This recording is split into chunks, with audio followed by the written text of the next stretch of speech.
కొడిమేల మండలంలో తెలంగాణ రాష్ట్ర తొలి ముఖ్యమంత్రి కల్వకుంట్ల చంద్రశేఖరరావు 71వ జన్మదిన వేడుకలను బీఆర్ఎస్ పార్టీ ఆధ్వర్యంలో ఘనంగా నిర్వహించారు. చింతలపల్లి గ్రామంలో మెగా ఉచిత వైద్య శిబిరం నిర్వహించారు. ముఖ్య అతిథులుగా సర్పంచుల ఫోరం తాజా మాజీ మండలాధ్యక్షులు పూనుగోటి కృష్ణారావు, బీఆర్ఎస్ పార్టీ కొడిమేల మండలాధ్యక్షులు పులి వెంకటేష్ గౌడ్లు పాల్గొని పండ్లను పంపించేశారు. అనంతరం వారు మాట్లాడుతూ తెలంగాణ రాష్ట్రం కొరకు సుదీర్ఘంగా పోరాటం చేసి రాష్ట్రాన్ని సాధించి తెలంగాణ రాష్ట్రానికి తొలి ముఖ్యమంత్రిగా బాధ్యతలు నిర్వహించి బంగారు తెలంగాణ చేసిన కల్వకుంట్ల చంద్రశేఖరరావు నిండు నూరేళ్లు ఆయురారోగ్యాలతో ఉండాలని, వారు మళ్లీ తిరిగి ముఖ్యమంత్రిగా కావాలని ఆకాంక్షిస్తున్నామని తెలిపారు. ఈ కార్యక్రమంలో సింగిల్ విండో డైరెక్టర్ పాదం శ్రీనివాస్, తాజా మాజీ సర్పంచ్ మల్యాల మహిపాల్, గ్రామ శాఖల అధ్యక్షులు కొత్తూరు స్వామి, ఆకునూరి మల్లయ్య, నీలగిరి విద్యాసాగర్ రావు, బోలుమల గంగరాజం, చింతపల్లి గ్రామ నాయకులు, మండల నాయకులు తదితరులు పాల్గొన్నారు.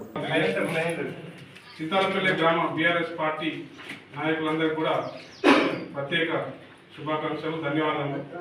చింతలపల్లి గ్రామంలో తెలంగాణ రాష్ట్ర ముఖ్యమంత్రి గౌరవనీయులు కల్వకుంట్ల చంద్రశేఖరరావు గారి జన్మదినం పురస్కరించుకొని చింతలపల్లి గ్రామంలో తాజా మాజీ సర్పంచ్ మహిపాల్, అలాగే సెకండరీ డైరెక్టర్ పాదం శ్రీనివాస్ ఆధ్వర్యంలో ఆదిత్య ఆసుపత్రి మరో ఎంపీఎస్ గారి వెంకటేష్ డాక్టర్ ఆధ్వర్యంలో నిర్వహిస్తున్న వైద్య శిబిరానికి చింతపల్లి గ్రామంలో ఈరోజు కేసీఆర్ జన్మదినాన్ని పురస్కరించుకొని ఉచిత వైద్య శిబిరం నిర్వహించడంతో పాటు పేషెంట్లకు పనులు కూడా పంపించడం జరుగుతుంది.